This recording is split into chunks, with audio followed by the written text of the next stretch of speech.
Quiet, numbskulls. I'm broadcasting. This here is a true story about crossing the pond at night in the world's smallest cockpit on the tanker through the weather. Oh, and to the tanker crew who did that, thanks a lot. We really appreciated that. I'm just kidding. No, I'm not.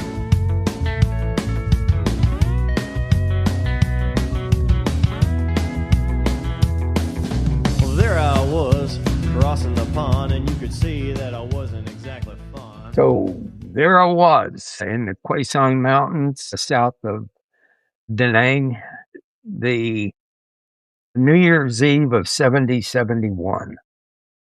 Oh, not a good time or a good place to be there, I don't think. Wow. Okay, greetings, everybody. RePete here, coming to you from New Hampshire. So there I was with Maui, and we're going to find out what happened New Year's Day, I'm guessing, by the time this one was all over. So we'll say welcome to him in just a moment. But first, I'm going to ask my co-host, where art thou? I am lucky enough to be at home for once in Kearney, Missouri, and it is our pleasure to have Maui on. And I'm kind of now I'm very intrigued. Was that the Tet? Was that the beginning of Tet? No, it was 68, after wasn't it? Tet. Okay. Yeah. Geez, Fig, don't you remember Tet? Come on, man. I guess you were 5. Yeah.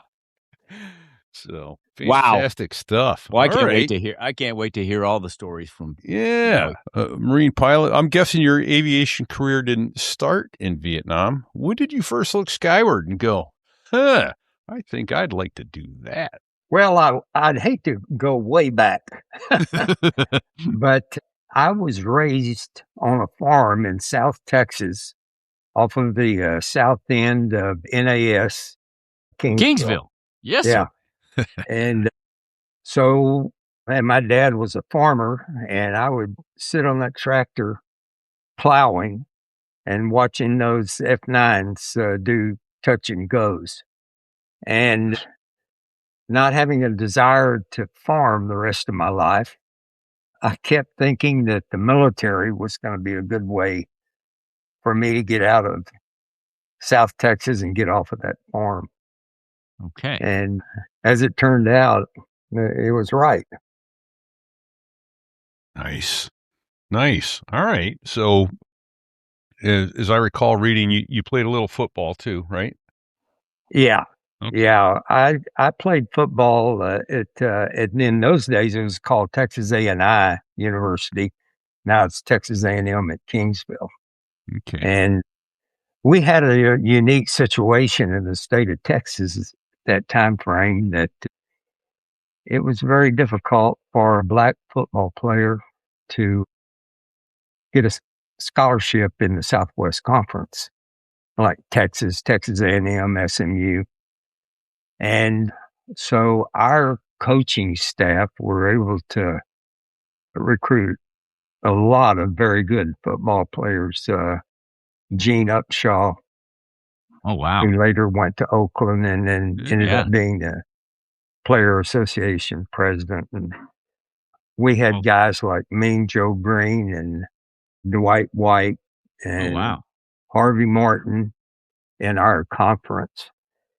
And so it was a very competitive sport. Yeah. Nice. Those are some big names you just threw out there, Maui. Yeah, they are. Oh, fantastic. Okay. And then were the OSOs, officer selection officers? Yeah, I know you. Yeah, you played college football. Did you do ROTC as? No. And as a matter of fact, because, college athletics, they don't let you get into ROTC because of the requirements conflict. Right. And in my freshman year, I had 2 upperclassmen mention to me that they had gotten into the Marine PLC program. And of course, the advantage of it was when you signed up, your longevity started. Right. And in the mid-1960s, when somebody tells you you can make an extra $100 a month if you sign up and have 3 years longevity as a second lieutenant. They sold me on it. And heck yeah. so, and to preclude that, at freshman orientation in 1965, the president of the college just said, "Ladies, if you'd excuse me for a minute, I want to talk to the men. And gentlemen, you have 4 years to get a college degree. At any time you flunk a course or you drop a course, plan on doubling up or going to summer school, because in 4 years, in June of 1969, you will get a notice from the United States government. Wow. Serve in the military." Not an if, it's you will. I was an 18-year-old kid and scared me to death. I knew, that's what would happen. And actually, after I graduated and got down to Pensacola and was in flight school, I'd been there about 4 or 5 months, and I got a letter in the mail, my draft notice.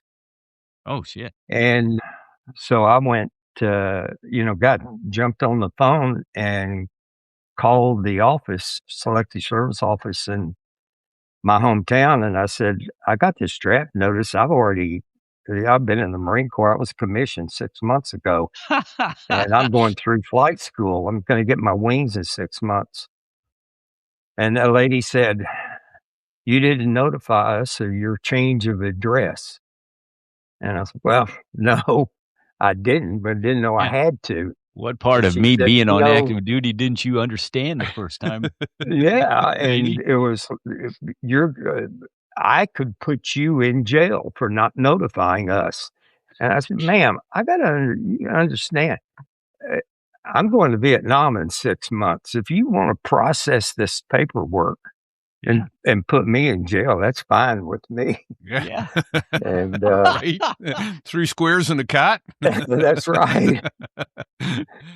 So that was pretty much it as far as flight school went. I will say, if you guys are interested, I twice served under the Great Santini. Yes, I am interested to hear all about this. Yeah, Don Conroy. And, when you get to flight school, they send you into an evaluation for your weaknesses and strengths and determine whether you need stupid study before you start your flight training. And it was the first week, Friday afternoon. We all had our wives at home getting ready to go to the O Club for steak and lobster and happy hour. And some lieutenant walked in and said, "Colonel Conroy wants to see all of you at 1600. And so we thought he was going over there and shake his hand, and life goes on. We didn't know who he was. Yeah. And he was the commanding officer of the Marine Air Detachment there at Pensacola. No. And so we walked into this office, and there was a blackboard behind his desk. And there were about 12 seats for us, folding chairs, and we all sat down. And of course, some lieutenant or major walked into the office and said, "Attention." And we all stood up, and Colonel Conroy walked in and walked around behind the back of his desk in front of the blackboard. And he looked at us and he said, "Gentlemen, you guys are now second lieutenants in the United States Marine Corps. Your pay is going to be $365 a month, and until you get on flight status, you're going to be living on that. So I'm going to teach you today how to have a date in Pensacola on $365. And so then he started drawing a map, and he showed us how you could go out on the highway and pick wildflowers. And he told us, a gentleman does not go and pick up a date without a bouquet of flowers. Okay. And so, and he said, and they don't cost anything. And then you can go by the base gas station, and gasoline is 27 cents a gallon. And you can get a full tank of gasoline. And then right across the street is the PX. And you can go there, take her over there, get a hamburger and a Coke. And it will not cost you more than $1. You can take her to the movie right next door, and it's 45 cents to go into the movie. And I have just shown you how you can have a date in Pensacola in less than $5. And he turned around and walked out of the room. And so then later, I ended up being in Vietnam. And one of my squadron mates, his father-in-law, worked, he was a colonel over on the G staff, the wing staff. And he invited us over for steak and lobster on Sunday evening, which the flags did. And we went over and had dinner. And as soon as dinner was over, General Armstrong, sat back in his chair, and he had his Cuban cigar in his mouth. And he said, "Gentlemen, we've got a couple of warriors here with us this evening, and maybe they'd like to tell us some of the war stories."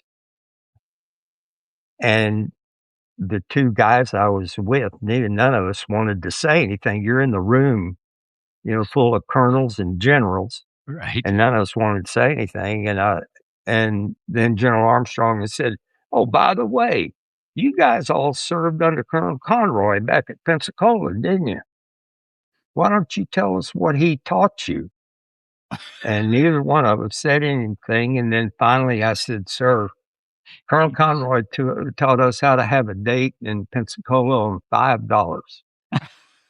And General Armstrong leaned back in his chair, and his Cuban cigar shot out into the middle of the room. And everybody was running around to pick up General Armstrong, and there was Colonel Conroy sitting over there, and he was the G1. Oh my God. So I went over to the colonel that I knew, and I said, "Colonel Redmond, I've got to apologize. I didn't know that was bad that I said that." And and I said, "Sir, he's the G1, and he's going to have me on a fact tour tomorrow morning." Oh, shit. And the Colonel Redmond said, "Look, Lieutenant Nix, don't you worry about Colonel Conroy, because General Armstrong knows who you are now, and Colonel Conroy is not going to touch you." That's funny. That's funny.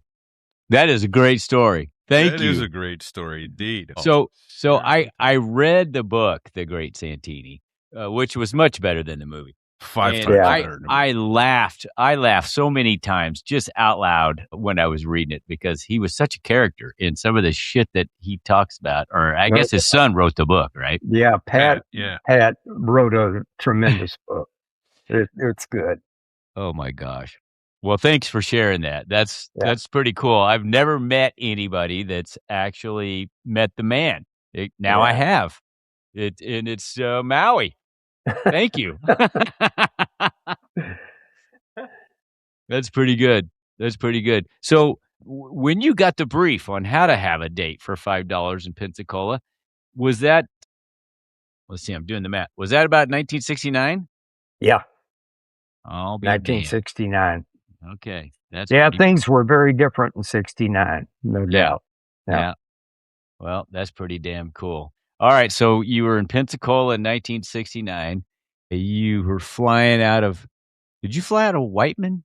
Did T-30 Whiting. Primary? Whiting Field, that's right. Yeah. Whiting. Okay, yeah. Actually, not very much, because I had played college football, so I ended up on the Pensacola Goshawk team playing for the Navy.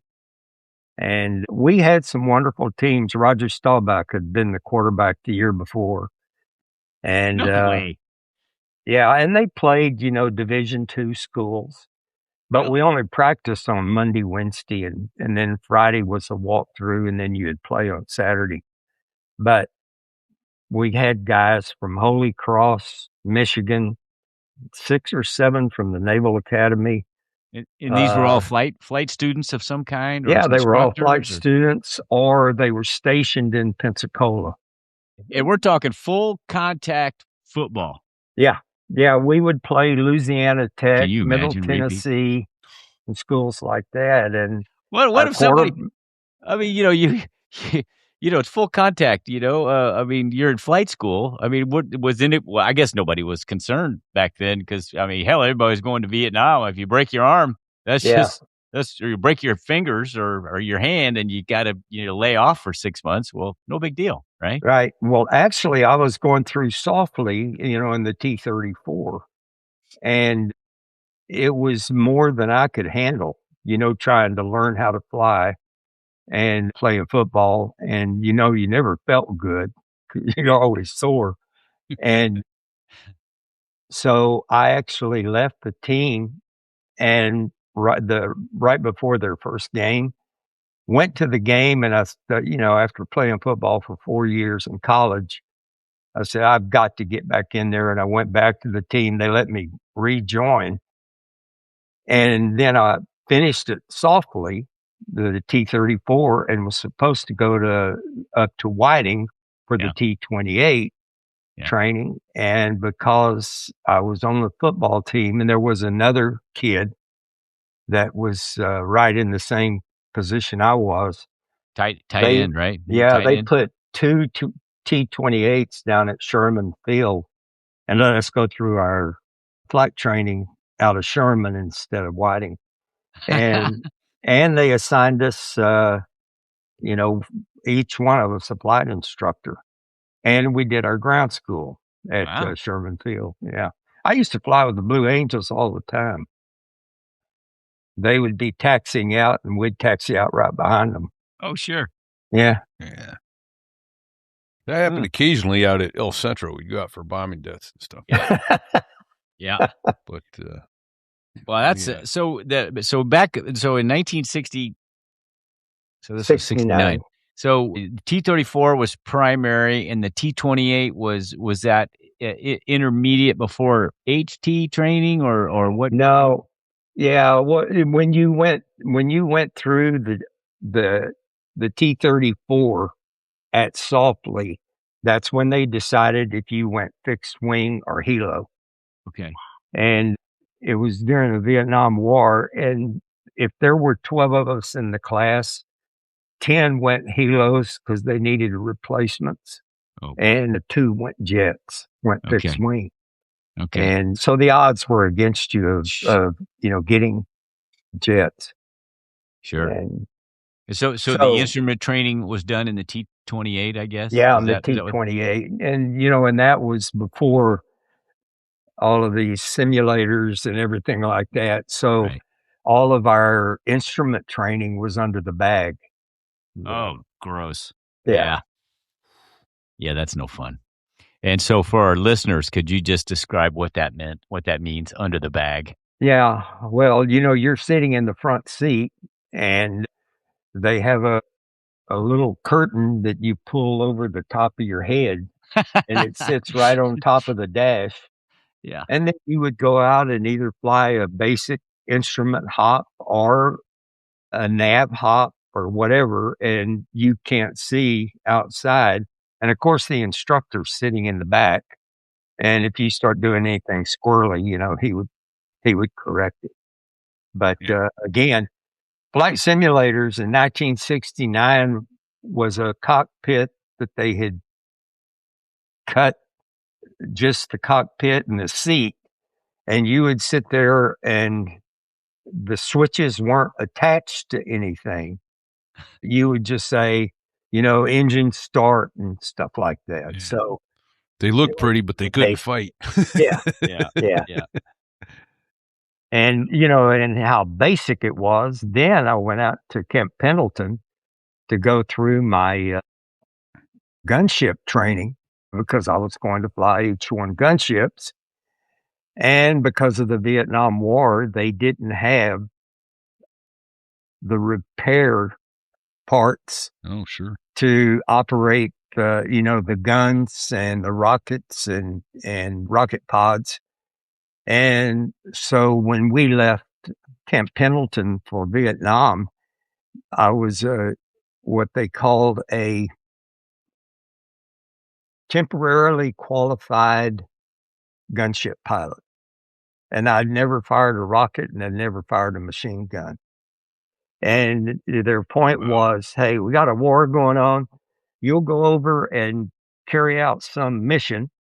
And on the way back, there's always free fire zones. And so tell them you've never fired the machine guns or the rockets and Repeat. and get some practice that way. Unbelievable. Right? No.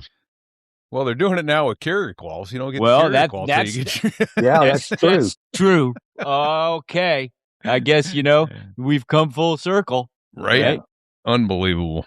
Oh, we have indeed come full circle. Crazy talk. Let me back up, please, just a little bit. So your commissioning source was PLCs. Did you go one summer or two? Two summers. So you also failed life's IQ test and went back.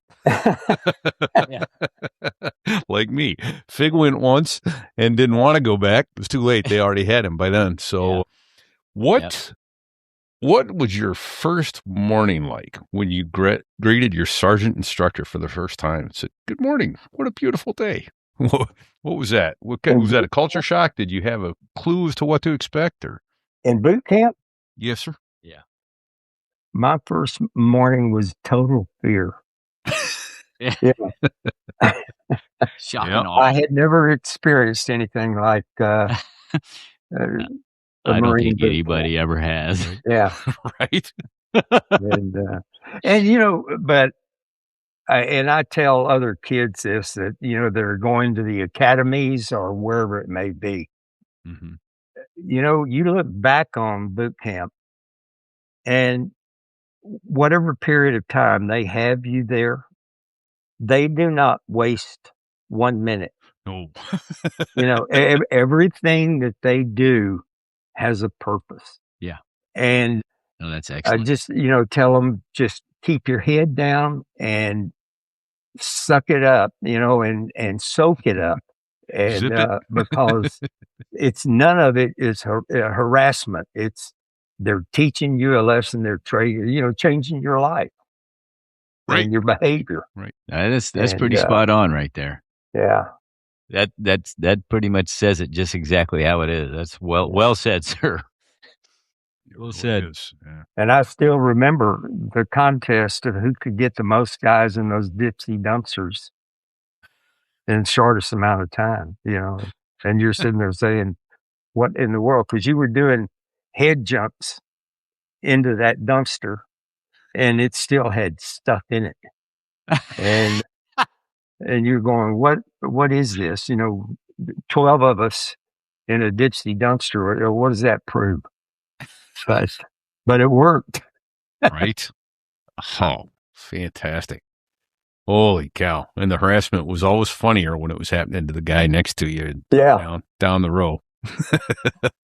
Yeah. So do you remember any specific harassment gigs besides the dumpster? Any other specials? Well, they would wait for a thunderstorm. And as soon as the thunder was gone, and then you just had the rain, and they'd take us out on marches down those dirt roads at Quantico. Yep. And then you'd start in a slow pace and running a little bit, and then they'd holler, air attack, and you'd have to slide in the mud and just stupid stuff. And, of course. That's good. Wow. That's my right. Good stuff. Now, did your time frame was TBS something that you did, or did you go straight to? No, they waived TBS for us, and so the guys out in the fleet would say, you're really not an officer because you didn't go to TBS. After at the boot camp. Yeah, and then when we were going through flight school, we had always everyone hit the boat. When you finished your T-28 training, Okay. and they waived our hitting the boat, so I never got to land on an aircraft carrier until I got into Vietnam and was landing on carriers in an H-1. I'll be damned. Wow. Oh. And so, how long a period were they waiving that? Do you recall? I mean, was that? No, for I wouldn't have several any years, idea. probably? It had happened maybe a couple of months before we were finishing our training, because that was the last thing you would do. Yeah. But they were expediting getting guys to Vietnam, and so Expediting. Yeah. they waived the T-28 care quals. Sure. Okay. Wow. So when did you pin on your wings of gold for the first time? June of 70. Okay. Yeah, 1 year after I graduated from college. That was pretty quick. That was pretty expeditious. Yeah. Right. What was the path to? I think you mentioned it. The path to helicopters. When did you select that? You don't select it. Oh, okay. When did they select that for you? When you had, yeah, it was after the T-28. Okay. Yeah. Okay. Yeah. Right. Matter of fact, it was the week that you got your wings. And, okay. Right. Yeah. So you got wing before you went to the HT, before you went to helicopter training? Yeah. Yeah. No. Let's see. After the T-20, you're asking me stuff that was 50 years ago. 60 years Sorry. ago. It's weird. Yeah, when you finished the T-28 training, then you went out to Ellison Field and started out in the TH-57 helicopter. Okay. And then when you went through about, I don't know what it was, 24 hours of that, you went to the H-1s. And when you completed that training, you got you received your wings. Okay. And I think it was X-Man was telling those were single engine H-1s, right? Yeah. Yeah. Yeah. Powered. Yeah. Yeah. Well, the twin engine H-1s really didn't, and I don't know the history, but probably the 1980s, 1990s. Was that right? I thought they were in the fleet then, but not in the flight school. No. Okay. No, it was a November model of that the Marines and Navy got. Yeah. I don't remember the exact dates. Yeah. So now it's 70 and you set your foot onto soil in Vietnam. Where did they put you up for? Where were you headquartered? Well, we were at Marble Mountain, and Marble Mountain was just right south of Da Nang. And the mission of the Marine Corps was what they call the Rocket Belt. So the Air Force, had the base over at Da Nang, and the Marines, they were out in the field, and we supported them out of Marble Mountain. Their mission was to minimize rocket attacks on the Da Nang International. And getting there in 1970 and 71, the Marines were pulling out, and that was why I was only there 7 months. And they were pulling out, and the Army was taking over the mission. So we were working with the Korean Marines, what we call the ROCs. The ROCs, Rock Marines. Yeah. All look at Korea. The most unbelievable fighters I've ever met in my life. Is that right? Yeah. Tell people why. All they had to do in strategic planning is put the Marines in a certain area that was trouble, and the Vietnamese left that area because they knew what would happen to them if they were captured by a Korean Marine. And How about that? so it was fun working with them. They were pretty They're hefty. pretty badass. Yeah, they meant business. Yeah. Yeah. Fantastic. Okay. So, did you have 50 cals in the door on the H1, No. sir? No. It's 7.62 bullet. It was M. Damn, I knew you were going to ask me. 646 or something. M60. M60. M60. Yeah, that's what it was. Yeah, Yeah. M60. Yeah. And the reason we preferred, or a lot of people preferred having, Huey gunship cover instead of the Cobras, if the Cobra was out on a run and his gun jammed, he had to return to base. Oh. And right.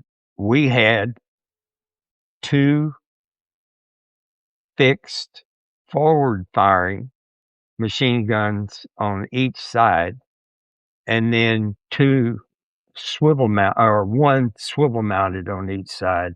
So we had 3 machine guns, and on each side we had a gunner and a crew chief. And so if you went out on a gun run and one of the guns jammed, all you would do is pull back up 1,500 feet, and the crew chief would get out there on the skids and clear the jam.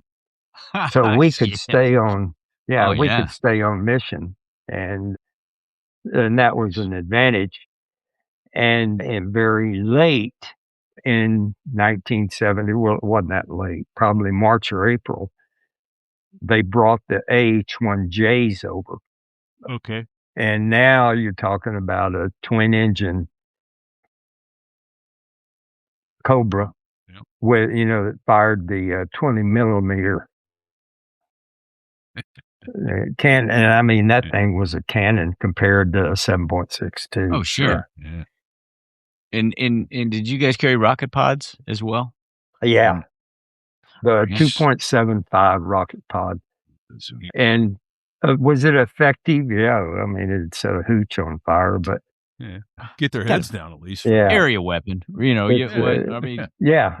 It was a guided. My favorite story is what you do is you used to have a sight that would come down on the windshield, and you could look through that sight and pick out the target. Then you'd fire one rocket and see where it was going, and then you'd know how to correct the windshield, with using the sight. Okay. Yeah. Well, after 15 years of flying those Hueys over there, most of the sights were broken out, guys getting in and out of the aircraft. So you didn't have a front sight to look at. And so all you do is just pick a booger and stick it on the windshield. And that was your front sight. And, oh, man. So, yeah. That may be a show title. Pick a booger and stick it on the windshield. It worked. Right. And you had to have the ball centered, but that was all right. Combat technology at its finest. Well, it worked. So, Put the thing. That was an early version of put the thing on the thing. Right. Right. Right. The thing on the thing and squeeze the trigger. Yeah.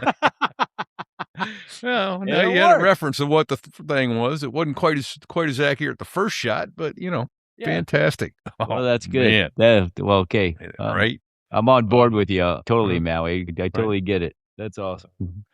Did you guys ever do any medevac in that? I mean, you had the guns here. No. No. Unlike the Army, and I'm trying to remember, I believe they had the H model Huey. Okay. And it was a little more powerful than the Echo models that the Marine Corps had over there. And so we either had a VIP mission, and that would be 1 or 2 of our aircraft in the squadron carried VIPs around because we were right there at the division headquarters. And and the other 10 aircraft were all gunships. And so, hell, I don't even remember what the question you asked, but Well, Oh, did you do medevacs? So, yeah. no, Yeah. no, we covered medevacs. And so we were the gun cover for that, or for an operation somewhere, or a resupply, that type of What's the daily day? work. So Yeah, it was when you're on the flight schedule, it was 7 or 8 hour flight time a day. was that Yeah. a every other day kind of schedule, or Well, it depended on who was on R&R, and who was available and who would fly with. Some guys wouldn't fly with some guys, and so it was not daily, but I was only there 7 months, and I got over 1,000 hours. Oh my goodness, Yeah. So that's a lot of time sitting in the seat. yeah, Right. yeah, you spend a lot of time airborne. So 1,000 hours in 7 months in Vietnam. How many times? Because I'm, Repeat, and I don't know if you know this or not, but Repeat and I are, we get the yips when we start talking to helicopter pilots, because we know helicopters don't, when they don't crash a lot, but what do they call it? Have unscheduled arrivals. Yeah. So of 1,000 hours of flying in Vietnam in 7 months, how many unscheduled arrivals did you make? None. Wow. No kidding. Wow, that's It impressive. was a stick. You That's outstanding. gotta get her done. But All right. That's good. That's good. That's Yeah. outstanding. I like to hear stories like that. yeah. Right. Yeah, we didn't have much of that.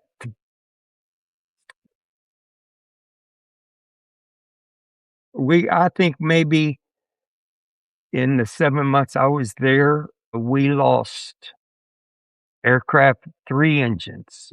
3 had engine failures in that 7-month period,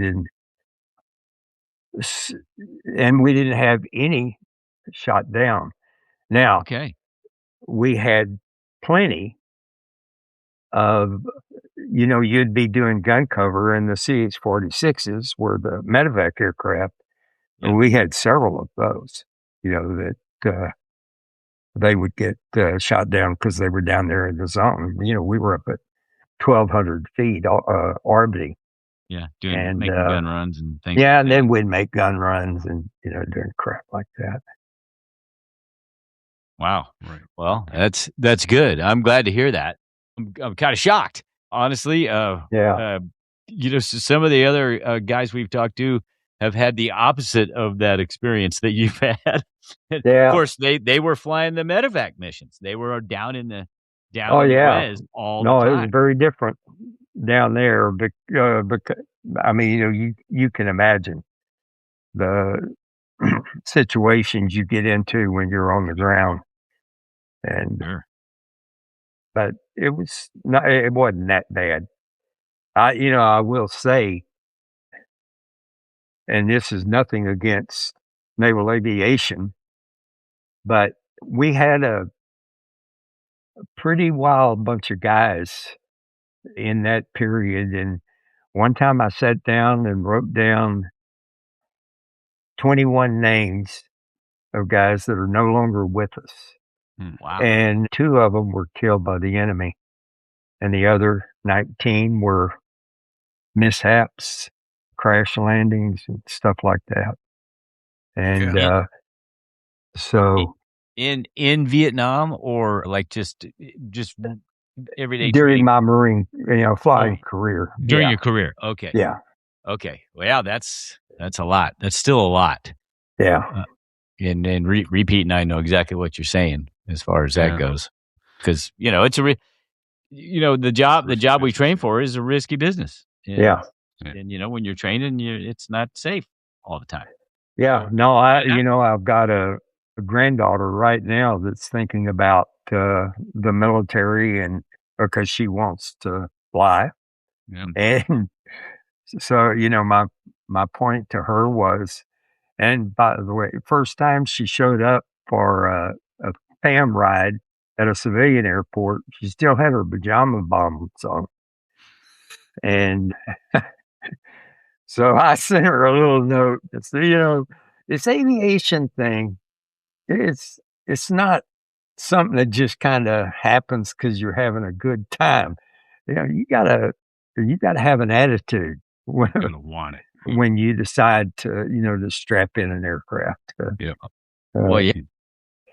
Yeah. So I've got a daughter who's about to start C-130 flying in the Air Guard. Outstanding. So yeah, I'm very excited about that, but also, only slightly terrified for her. Yeah. So Well, it is because what it you is. have too much inside knowledge to not be. Exactly. Exactly. And that's good. Yeah. And maybe you could translate that to her so she stays frosty. Yeah. Right. Exactly. So, which actually leads you, one of the questions I had prepared for you is, what story do you have from that era that pilots still talk about today that civilians would never believe, if they hadn't been there? And I think you kind of covered it, the number of friends that we lost. Yeah. I would say so there I was. And, let me preface this Okay. with, the difference in sea stories and war stories. That the sea stories start out once upon a time, and war stories start out, this is no shit. Right. And yeah. We so couldn't call our podcast that, but yeah. Yeah. Hey, this is no shit. You can erase that one if you have to. No, It's not at okay. all. It's Yeah. okay. We're But, and so this is no shit. When we went into the Quezon Mountains to pick up a medevac, we were covering a CH-46, and it was single aircraft because the weather's so bad. It was on New Year's Eve. And actually, we're lucky that we didn't get shot down flying into the Quezon Mountains because of all the grunts on the ground celebrating New Year's. And they didn't have Roman candles. They were firing 20 Mike, and we could see the tracers going around us. But anyway, Right. when we were going boys. into the Quezon Mountains, we were just following the river. And this guy was back in there about 15 miles. And it was raining. I got to Vietnam in November, and it rained until February. Never stopped.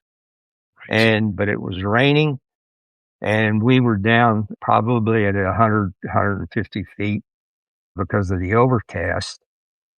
And we got in with the CH-46 medevac helicopter and actually turned around and came back out because we couldn't see well enough. So we called the Da Nang desk, and they put a Air Force C-130 above us at about 5,000 feet. And he started kicking out flares. daytime. Was this daytime or nighttime, Maui? Nighttime. It was midnight. Shit. Midnight. That's right. Yes. Yeah, it was midnight. And so, and if you got above 100 feet, you couldn't see anything. Mountains on both sides of you, and you're flying down the river. And we flew back in there about, maybe 10 kilometers, 15 kilometers. And just as the 46 was going into the zone to pick up the medevac, Basketball, the C-130, called us and said, you guys ready to pull out? And we said, yeah. And he said, well, I'm kicking out my last flare. Oh, shit. And so there we were 15 miles back in the Quezon Mountains. And the 46 pulled out, and he said, I'm going to 5,000 feet.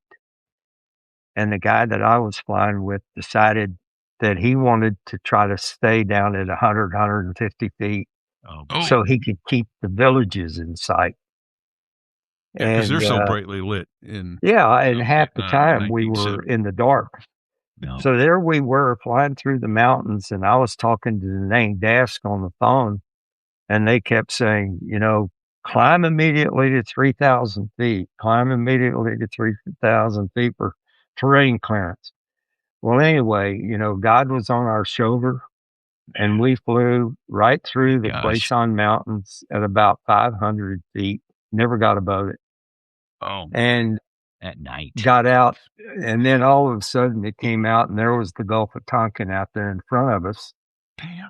So we flew back in to Marble Mountain and went into the medevac bunker, and we had another emergency medevac. And so I was the co-pilot, and I ran out and got in the aircraft, and it wouldn't start. And so I jumped out, grabbed all of our gear, put it in the other aircraft that was not going out because of the weather. And the pilot came out and got in and said, "Why'd you switch aircraft?" And I said, "Because the damn thing wouldn't start." That's good reason. So we went and did that mission, and then came back to the medevac bunker. And 6 o'clock the next morning, we were relieved, and we went back over to the squadron, and it's walking through the hangar, and one of the mechanics hollered at us, "Come over here and take a look." And we walked over there, and that Huey, a single engine Huey, had a hole in the side of the engine about 5 inches in diameter. And somehow that aircraft with that hole in the engine Made it home. Wow. And then, of course, when we shut the aircraft down, the engine locked up. It's like, I'm done.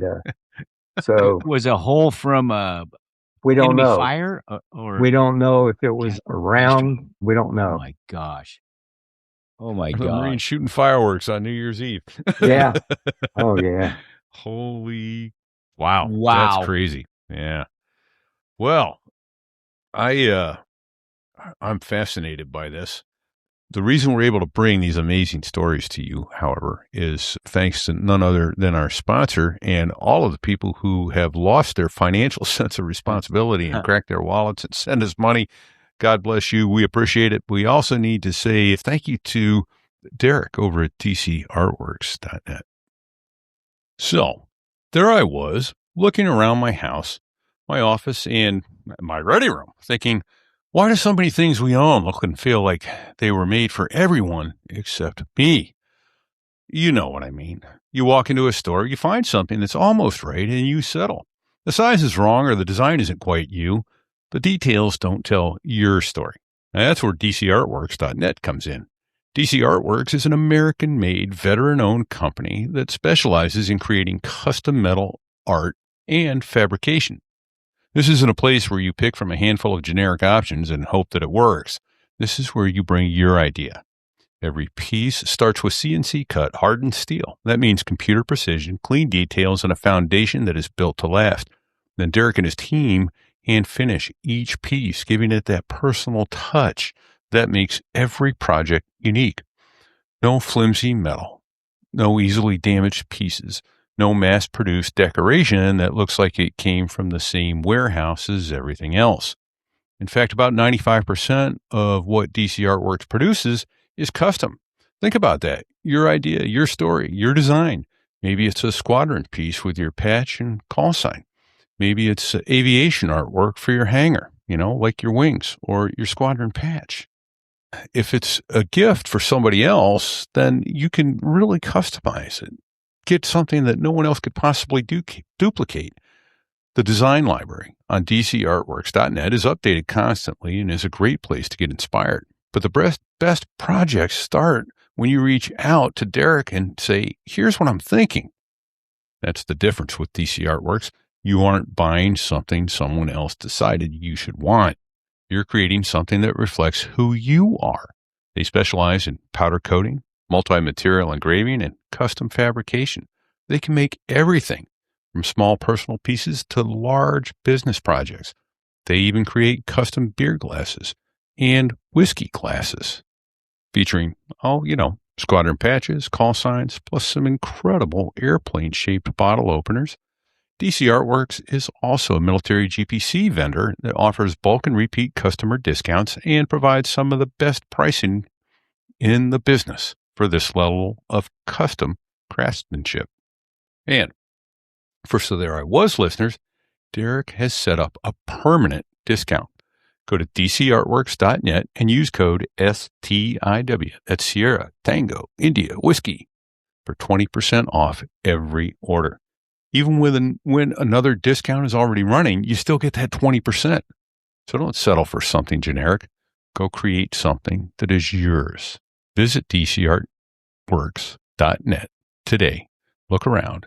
Then contact Derek with your idea, because the coolest thing he builds next might be the thing you've been imagining all along. And thanks to DC Artworks for sponsoring this episode. Thank you, Derek. Want to take just another minute here also and to make a couple quick announcements. First of all, last week, if you caught the beginning of the show, I spent a few minutes thanking everybody who had cracked their wallet open and sent us money. Well, not quite. Almost everybody. And I said, if I missed you, please write in. And one listener did. And not only am I embarrassed, I'm a little angry at myself. So Mike Evans, New Zealand, donated over $100 to us, and that is real money. In New Zealand dollars, it's even more with the exchange rate. So, Mike, don't be butthurt. I'm the one that's butthurt at myself. And if I left you out, let me know. Being inexact and trying to thank everybody who's taken the time and taken the money and the money they could have gone and done something fun with, and they've given it to us, and I left him out. And apparently I've done it twice, because I tried to do all the thank yous again once before, and I left him out twice. And so Mike rightfully had enough. So God bless you, Mike, for reaching out and telling me how screwed up I was and to unscrew myself. And so I'm working on it. And thank you for the email too. That was very, and it was a wonderful email. Yeah, it was a wonderful email. So yeah, that was great. Another quick one. We met Miss Batitude herself, Badass's mother, at the Harrier Sundown. Yeah. Helen Silcott, it's a pleasure to meet you, ma'am. Sweet lady. I was impressed to see you come out and spend on a hot day some serious time around the squadron spaces. It's so nice to feel appreciated as a Marine by all the people who came out and expressed their appreciation and wonder at what was going on there. And then, hey, one last one out there, and he said he was very impressed with all of you who reached out to him. So for those of you who reached out to Bago at sothereiwas.us, it impressed him. He's still laid up with a broken knee. He's awaiting some results and going to get some surgery and all that good stuff. But keep Bago, Chase Cole, in your prayers. He is in need of them. He's a hurting unit right now. He's hurting. Yeah. I mean, his knee, oh, holy smokes. It looked like someone took it in a blender and stuck it back on his leg. So it looked like a grenade went off in his knee. It was ugly. Ugly, Bago. So, yeah. Prayers out to you, my friend, you and your family. Keep enduring. You're doing well. So, wow. All right. So enough of those announcements and sadness and screw ups and all that good stuff. Let's get back to Vietnam, shall we? Let's get back to 5-inch holes in the side of your motor. Yeah. It rained. You said it rained from the time you got there. So the first 3 months of the 7 months it rained. Yeah, and then it got hotter than hell. Yeah, at least it was humid. Yeah, actually, if you live someplace where it rains 24 hours a day, you don't even realize it's raining. It's just the way it is, and you totally ignore it after a while. Yeah, the fish know they're wet, right? Yeah, and but boy, in March, the clouds disappeared, the sun came out, 120% humidity, and oh my goodness, terrible. And I think about when I talk to grunts, man, I had the good life, compared to what those guys put up with. What was the day in the life of a Huey gunship pilot? in 1971 in Vietnam. Right. What? Tell me what it looked like. Did you sleep in tents? Did you have a beer, cold beer, warm beer available? Yeah. What's that look like? Yeah. First of all, we were on a base. We were restricted to that base. There was no jumping in a Jeep and going into Da Nang or anything like that. Okay. But we lived in Quonset huts, and some of them were Quonset huts, and some of them were sea huts. And What's the depending difference? on which squadron you were in, you would end up finding a rack somewhere. When I first got there, they told me just go find a place to sleep for a night or two before the guy I was replacing left. And so I stuck my head in the door, and two guys were sitting in there on their rack. And I said, "Hey, you guys got any free racks? I need one for a night or two." And he said, "Yeah, you can have that rack over there. I don't know if you want to use the pillow or not. He got killed yesterday." Oh, And shit. so I decided I didn't want to sleep in that bed. No. Yeah, And, found another one. But no, and we had a mess hall right across, from the Quonset huts. okay. And it was 3 squares a day. Aviators had no complaints. No It's a dip- complaint. Right. little different than living out in the Yeah. bush, right? No doubt about it. Yeah. And something you said earlier, and Sticks ran some aviation numbers at it. 1,000 hours in 7 months averages is an average of 4.8 hours a day of flying. Every Oh day. my God. Every That day. helicopter was an extension of your hands, wasn't it? That was pretty much the way it was, because like I said, sometimes, depending on the mission, it would be 7 hours. And so all you would do is taxi back to the revetments and refuel and take off again. And it just depended on what was going on, how hot things were at the time. And Fuel pads, hot refuel, huh? yeah. Did you shut down, or are the rotor blades turning? And you hot refuel. Okay. Yeah, and the Huey didn't even have enough power. You'd get like 1,200 pounds of fuel, and then you'd hopscotch out to the duty runway. And because, if you pulled in too much collective, the rotor's thing slow. would squat on you. And so you just kind of pump the collective and bounce down the runway, and then you'd get off the deck and Don't sit on that thing.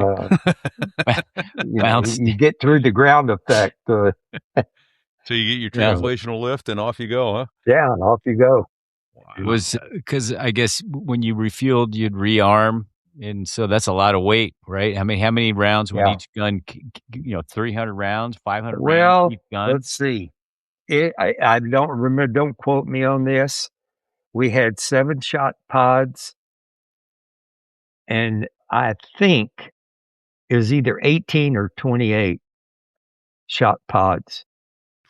And so you'd have to adjust your fuel. $500 a piece. Yeah, if you took pounds. a full load in the pod, but very seldom did you have a need for that many. So we pretty much stuck with the 7-shot pods, and we'd have 10,000 rounds of 7.68. Yeah, that's not light. Yeah, so you were just right there at the Yeah. edge. Yeah. And The bleeding edge. Yeah. Wow. Did you ever take any hits on your bird aside from that 5-inch hole? yeah, Or were you flying that bird?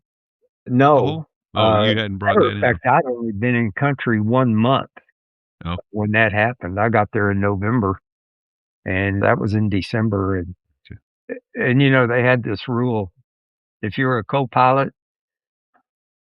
it's like, I'll tell you when to touch the stick.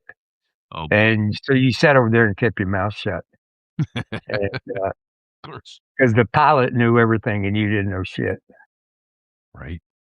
How long did it take you to make aircraft commander? About 3 months. Okay. Yeah. Okay. Yeah, they kind of run you through everything that you do, and the gun cover and troop inserts and, the operational kind of stuff. And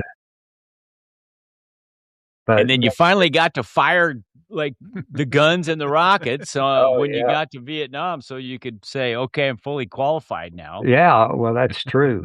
And then boy, I bet but as a co-pilot, you just sat over there and he'd say, "Make me hot guns or make me hot rockets," and that's what you did as a co-pilot. All right. Well, in the airlines, you swing the gear for the guy, and I guess you swing the master arm switch for in Vietnam. Fantastic. Oh, wow.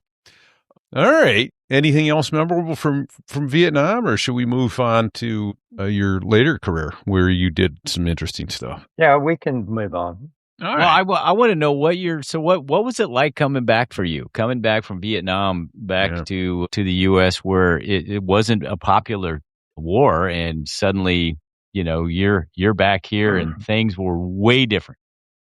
Yeah, well, I only had really 2 incidences. One was when we got to San Francisco. They told us to take off our uniform and put on civvies. Wow. Because the aircraft was going through San Francisco. And so we landed in San Francisco in civilian clothes. And then I had a flight down to Corpus Christi and got on the airplane and pulled my uniform back out on the airplane.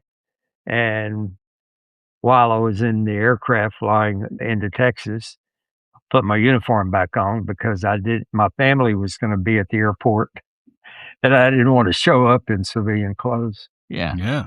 And then, and of course that was in the time frame that Jane Fonda was at the front gate of Camp Pendleton and we'd have to go in one of the side gates, and it was crazy times. And we went, after I got back with my wife, my best friend in high school and college invited me over, and he had married a girl from the University of Texas. And we were sitting there eating dinner, and she just looked at me, and she only knew me 2 hours, right? Oh boy. And she looked at me and said, "How can you stand yourself being a baby killer?" Oh my gosh. Yeah. Are you kidding me? Yeah. And I was kind of in shock that I knew there were a lot of protests going on and people that hated us, but Ignorance I is always bliss. felt They're like some it of the was a happiest minority. people on the planet. I Isn't swear. that something? Yeah. Wow. Yeah, and then later, when I went to Desert Storm and came back, the attitude was unbelievably different. Not 100% different. Right. 500% different about Wow. our Right. military. Yeah. So we grew out of it. The country did. Well, that's good. I mean, yeah, I only had that. Now, Fig and I got to watch Gulf War I from the Ready Room 223 on CNN when Bernie Shaw reported live from underneath the bed on the 14th floor of the Al Rashid Hotel. Yeah. And, that was frustrating as all hell. But I still remember going into Palm Springs one day with a flight of 2, and I think it was Nitty I was with, but we came into the break and did a nice little, hover and go around and a little bit of an air show, as it were. The statute of limitations is training. up now. You were doing training. We were doing training, yeah. And landed, taxi in, and people met us there with T-shirts. And one of the shirts they gave us was big old Mickey Mouse going, "Hey Saddam, F you." Wow. Yeah. Things they are were giving different, us that right? stuff. Yeah. It's like, totally different world. So I can't Yes, it imagine was. So 1971 to 1991. Wow. So Yeah.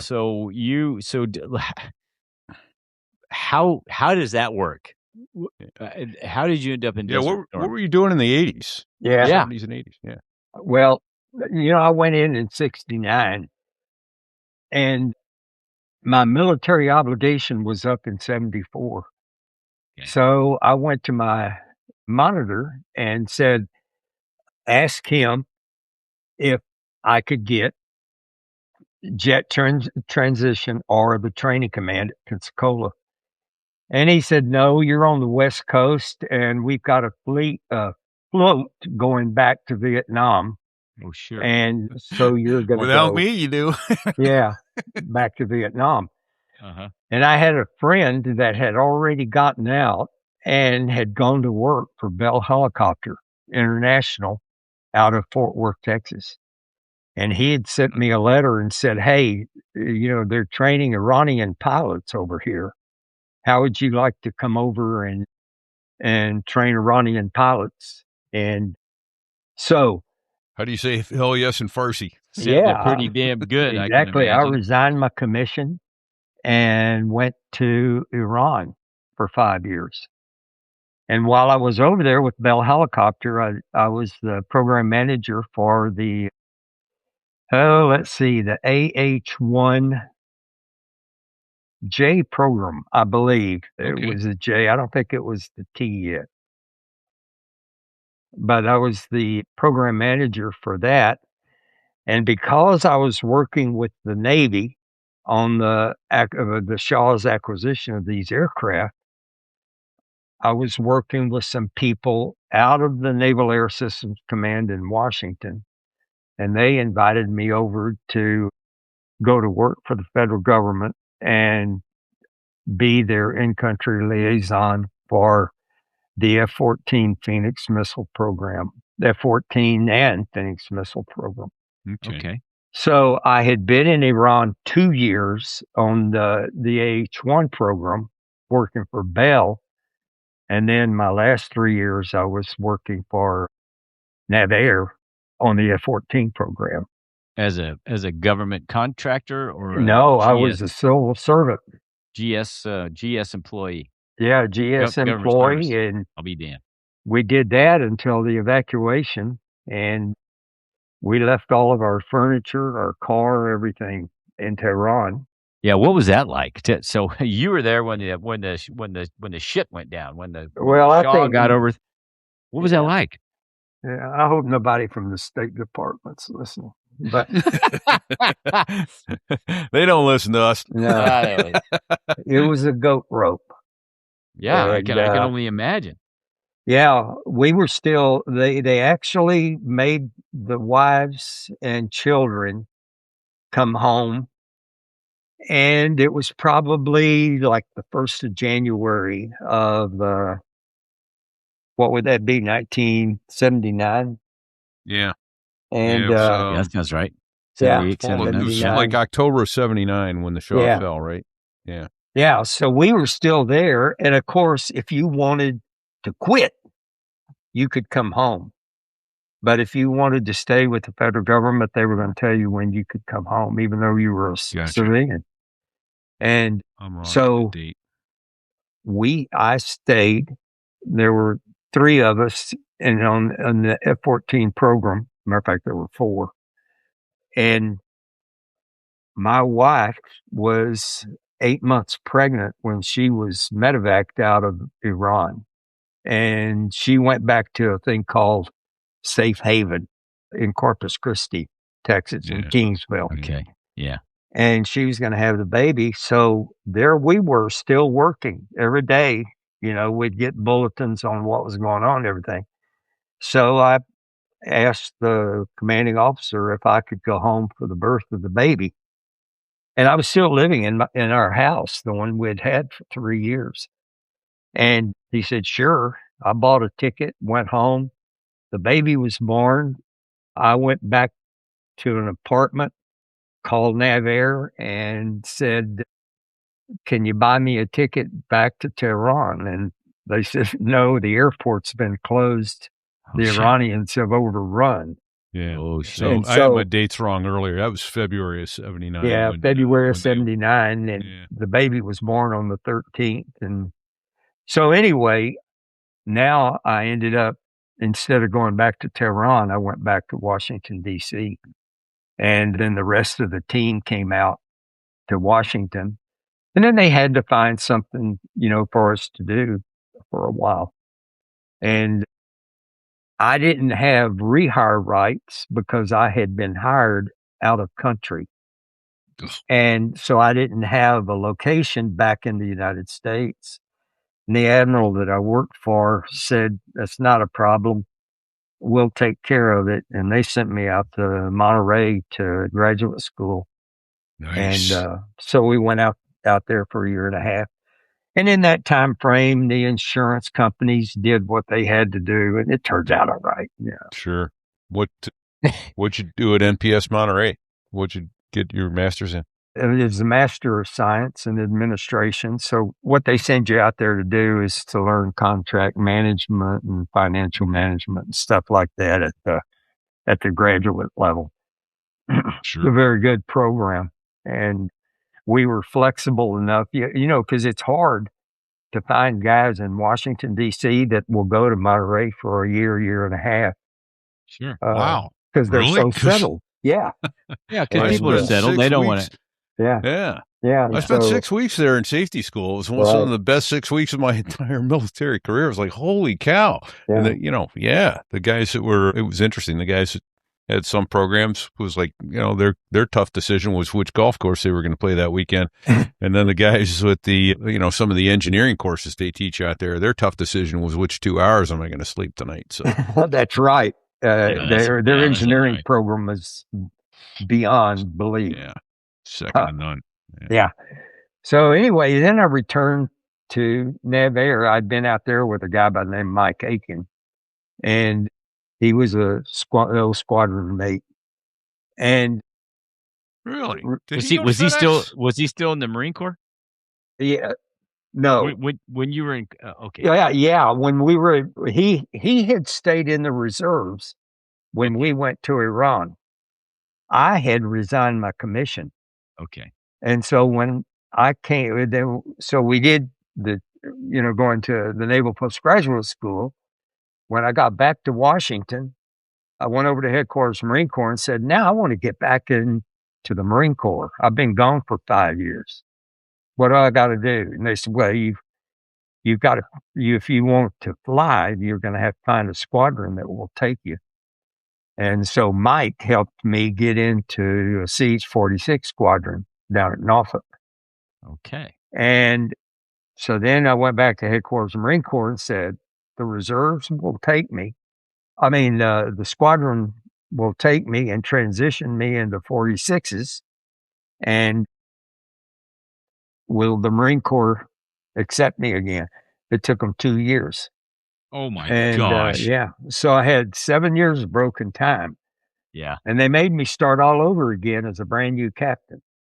Are you shitting me? Yeah. Now, think about this, that every time you go up for promotion to major or lieutenant colonel or colonel, Yeah. you're 7 or 8 years older Right. than your your promotion board. contemporaries. Yeah. But I was flying in the 46 squadron and I didn't care. And so I stayed in the squadron and we got activated for Desert Storm. And so I went over to Desert Storm and I was a major then. And I was 45 years old, but I was still several years away from 20.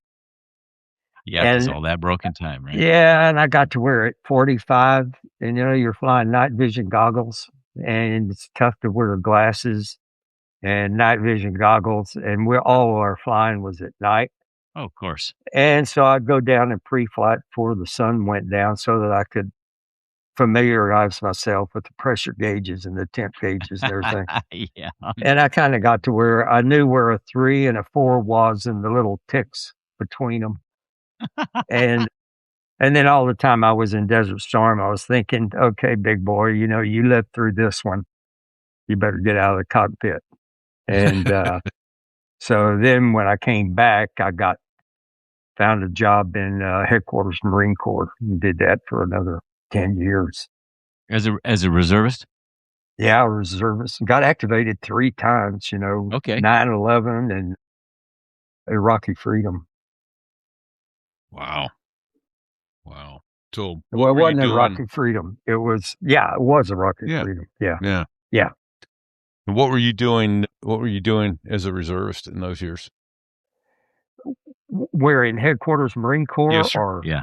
Yeah. well, let me tell you this. The main thing was I kept my civil service position and Okay. and I was in the program offices, and of course one of them was the Harrier program office. I was the deputy in there and I wish I could remember which years, but Judd Mason was the program manager, and Okay. so I was the deputy on the H-1 program, C-53, the T-45 jet trainer, the T-6 Texan, and the Aviate. I was one of the initial cadre guys in the T-45 Goshawk down in Kingsville. You're kidding. Nope, 1993. Let me think of a name. I'll think of it and send you a text. So, do you have any good Desert Storm stories? I mean, for crying out loud, that's 20 years from your last combat tour, and now you're yes, you back. got a little red ink in your logbooks, and you're flying CH-46s, which is an absolute death trap. Yeah. Yeah, but at least it was defenseless. Well, okay, they're just going to take a minute. First of all, we were getting ready. We were out in the desert. They flattened a bunch of sand dunes and put our tents out there, and what Martian matting. Yeah. So that we could taxi up and down on those sand dunes. Yeah. And we were getting ready to go over the berm and, go into Kuwait and Iraq. Yes, sir. And they had an intel briefing for the senior officers. And so this intel officer is standing up there, and it was some number like, we're projecting 3 months of combat. We've got 30,000 body bags. Yeah. We're ready to go, right? Yeah. Yes. Well, I'm sitting there, having been in Iran for 5 years. I knew what their military was capable of. And they had an 8-year war with Iraq. And it came out a draw. Yeah. After 8 years. Yeah.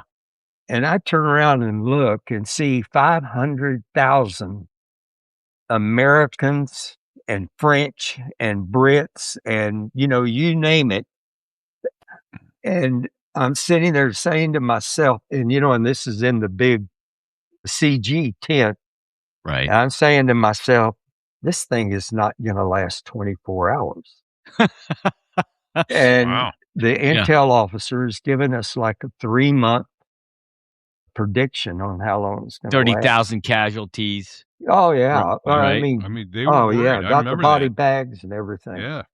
Yeah. And they were worried they didn't have enough body bags. Yeah. So, no doubt about it, the morning of, we had 6 46s, and then we picked up a platoon of, a matter of fact, a company of the advanced team to go in and take the international airport. So when we crossed you talking about Kuwaiti International or Kuwaiti International. Okay. And because what they were going to do was establish a base there and then go into Iraq. Yeah. And so when we went over the berm, all you could see was oil well fires, hundreds of them, and a lot of smoke and everything. So no doubt we fly in, and we actually flew out over the Gulf, and all you could see was an oil sheen because the Iraqis knew they were going to leave Kuwait, and they went in and turned all the valves on that all the oil in the storage tanks would float out into the Persian Gulf. Wow. So we didn't know what kind of anti-aircraft they had left when we flew in, and we landed on the numbers and kicked all those Marines out. And there we had 6 46s headed back to Kuwait. To Saudi Arabia, out of Kuwait. And the smoke got so bad, we couldn't see, and we just did a real slow turned and went back to the Kuwait International Airport and shut it down. Wow. Well, Wow. now all this running around, we didn't have enough fuel to get back to Saudi Arabia, to Jebel. So we went over to the hotel, and it was like a Marriott, about 15 stories high. All the windows had been broken out by the Iraqis. Iraqis. Yeah. And they started fires in there. So, the sprinklers. So anyway, we're running around the rooms looking for mattresses because we knew we were going to end up staying in Kuwait City for 2 or 3 days. And we'd find a dry mattress and the windows were broken out. So we'd throw them out of the window. And we drove those over to Kuwait International Airport. They were co-located. And I'm not going to tell you who it was, but we were sitting out there one night smoking cigars because the war was over. Right. Yeah. And Yeah. there was a Marine general. I'm not going to say who he was. Came out and said, "Hey, man, you mind if I sit down and have a smoke with you?" And he sat down on the mattress and said, "Well, I got a phone call from old Bull Durham over on that highway where all them Iraqis are running back back to Baghdad. And he's out there groping around in the dark, killing as many of them as he can." Wow. That was the highway to hell. The highway to hell. Yeah. Yeah. And that's how long the war was. Yeah. So it was months and months of sitting around and not much to it. Wow. Oh, wow. Do you remember seeing a 747 that got blown in half there at Kuwaiti International? Seeing it do what? There was a 747 got cut in half with Yeah, it was Harrier British. bombs. Yeah, we walked. I may have pictures somewhere of walking up on the wings. Yeah. And I'm they blew pretty it. sure that was Sal that did that.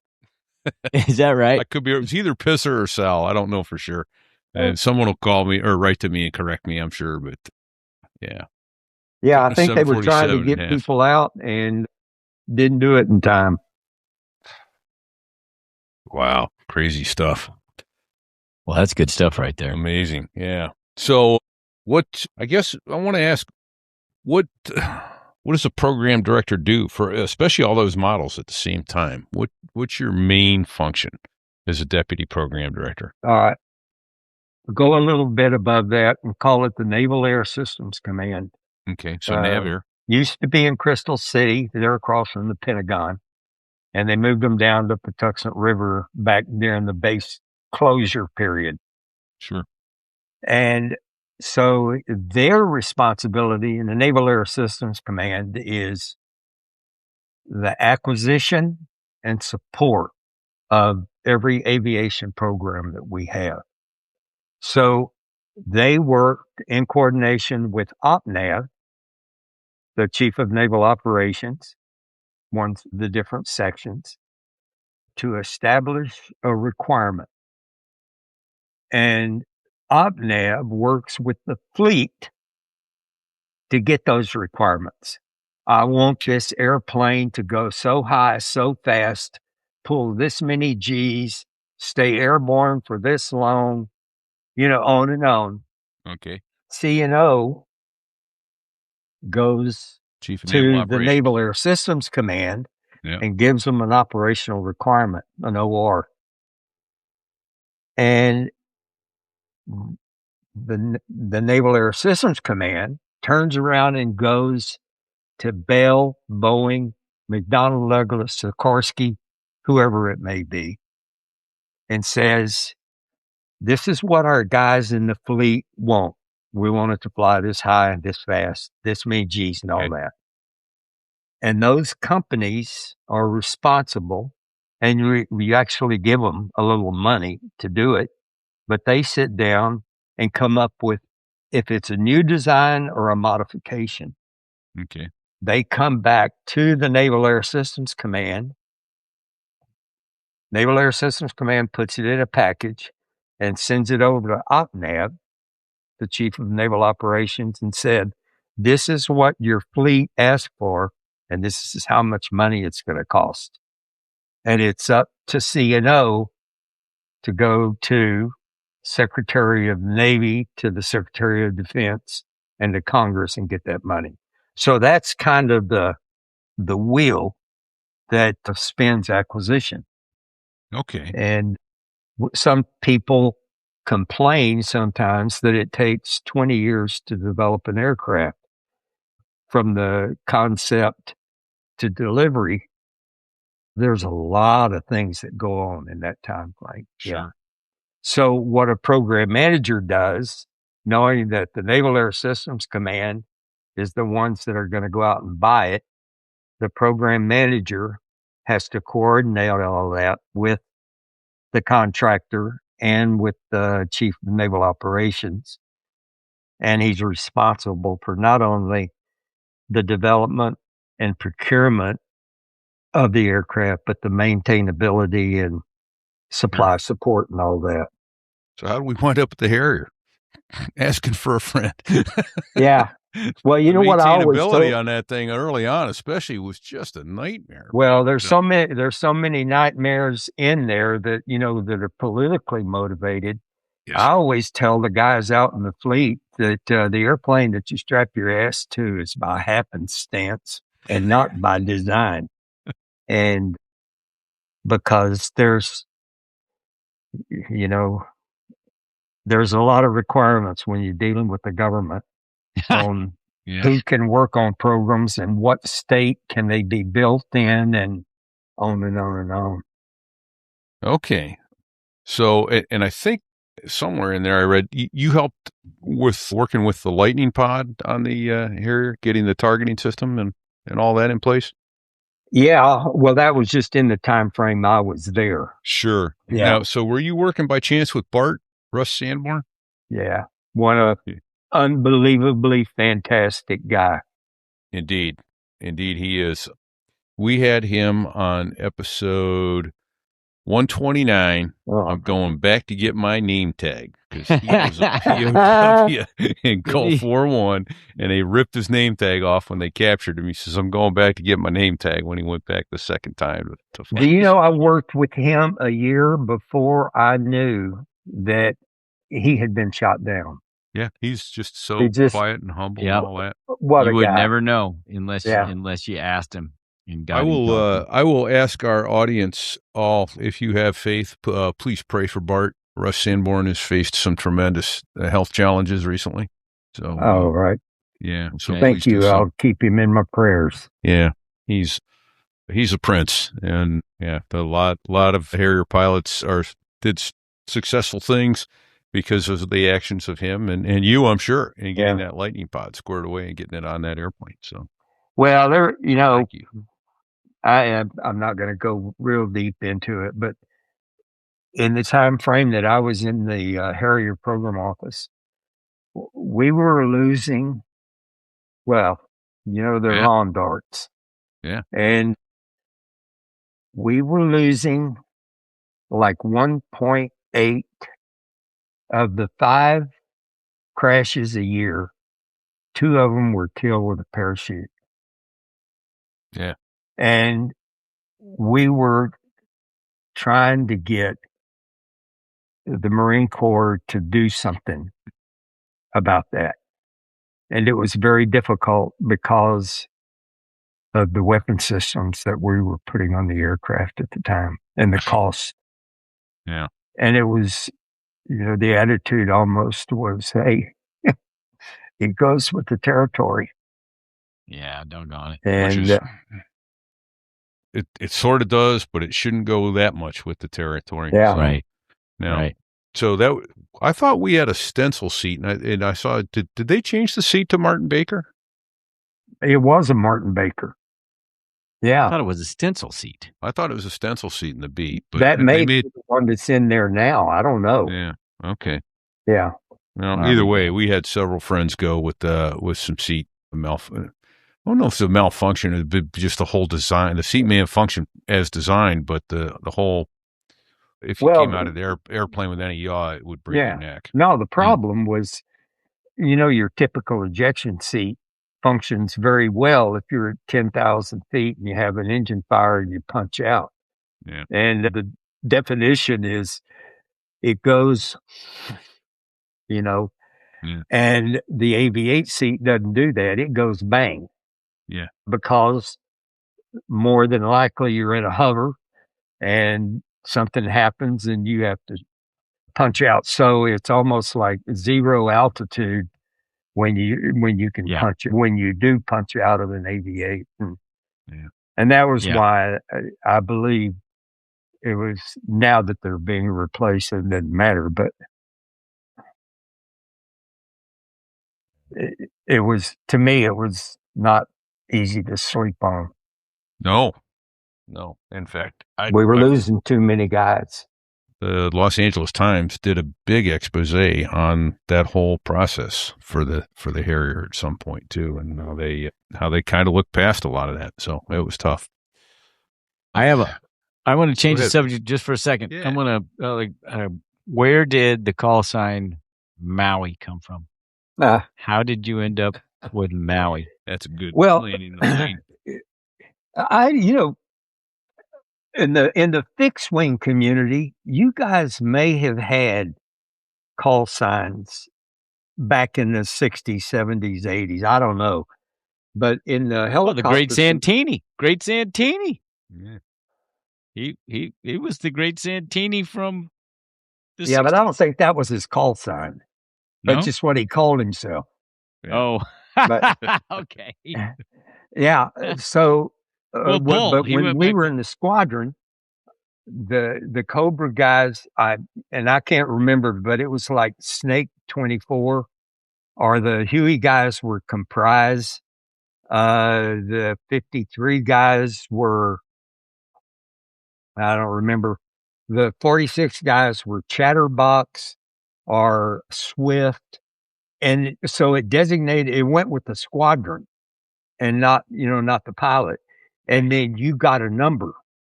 So in Vietnam era, I was comprised A2. And then when I got into the 46 squadron, now the helicopter guys were doing what the fixed wing guys had been doing for years. And one of the guys in our squadron was from Florida. And I think it's Daytona and Fort Lauderdale has the Maui Knicks surf shops. So he brings me a shirt in one day to wear under my flight suit. It was Maui Knicks surf shop. And from then on, I was Maui. Okay. Yeah. All right. There you go. I got it. Thank you. That works. But I do love the island. It's a wonderful place. What's not to like about Maui? Right. Yeah. And it's got its own aviation hook there. Charlie Lindbergh is buried there. So, all right. Well, sadly, it's come time to land the plane. So I want to offer to you, sir, thank you, Maui, for your service. Yes. Appreciate you. Well, thank you for your interest. Well, and thank you for sharing your stories. Yeah. These stories need to be told. And thank you for sharing yours. Yeah. We're grateful. Thank you to all those on active duty, all the veterans, and especially the families who help support them through that, because we all know that those on active duty and those who served and are veterans now could not have done the mission nearly so well without support from the home front. They sacrificed just as much, and we're deeply grateful to all of you who serve your country in each way that comes about. So. Well said, sir.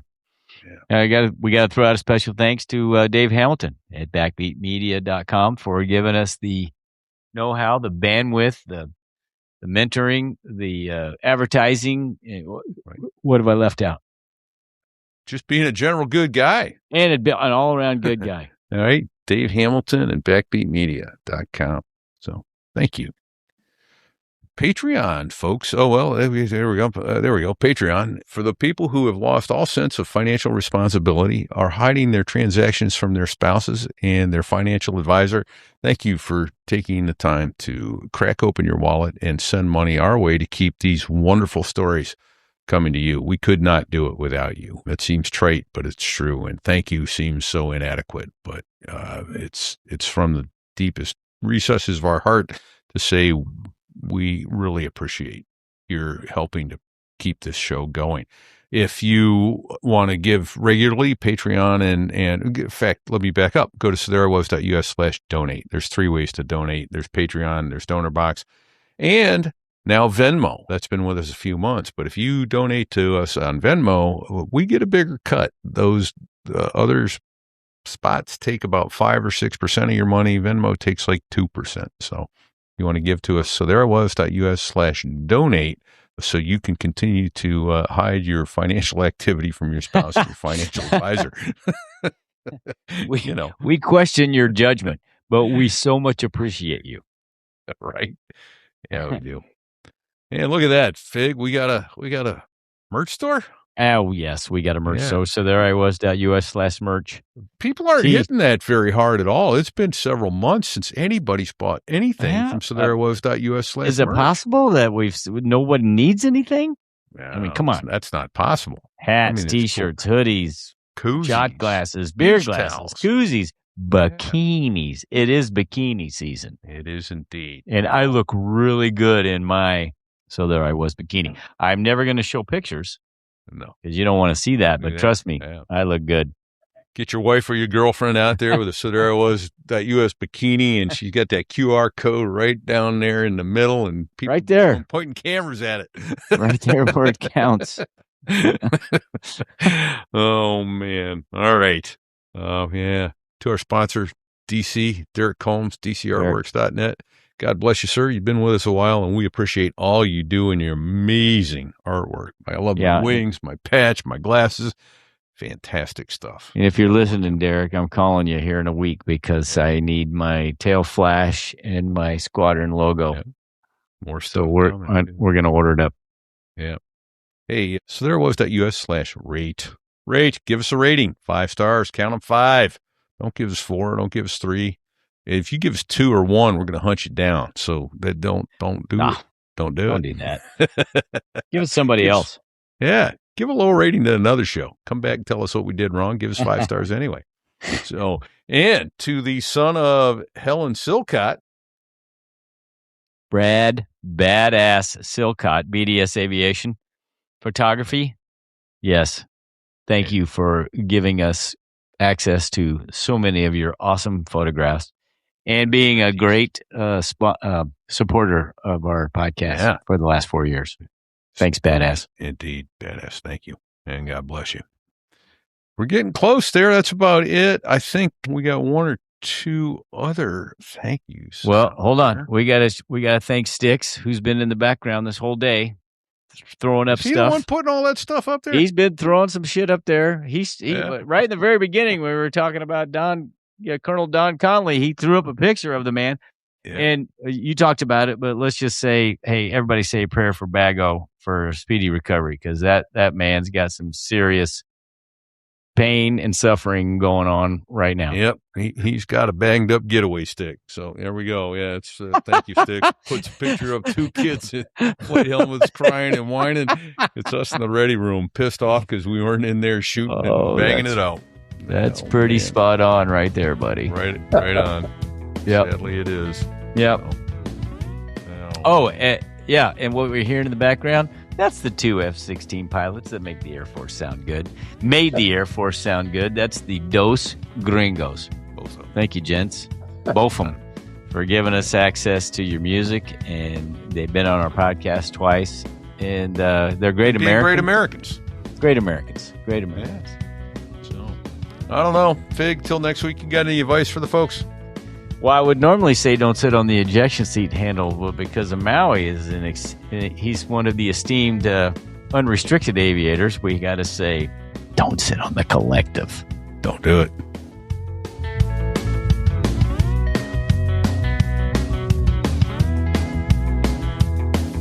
Well, there I was crossing the pond, and you could see that I wasn't exactly fond of all the shit I was wearing on that day. Now an F-16 is cramped enough, but it's even worse with all that stuff supposed to save your life, but we knew there was no way. 'Cause when you're going down the North Atlantic, man, it's over. Hold on. It's what? He said it's over. I blame society. Weird. Out!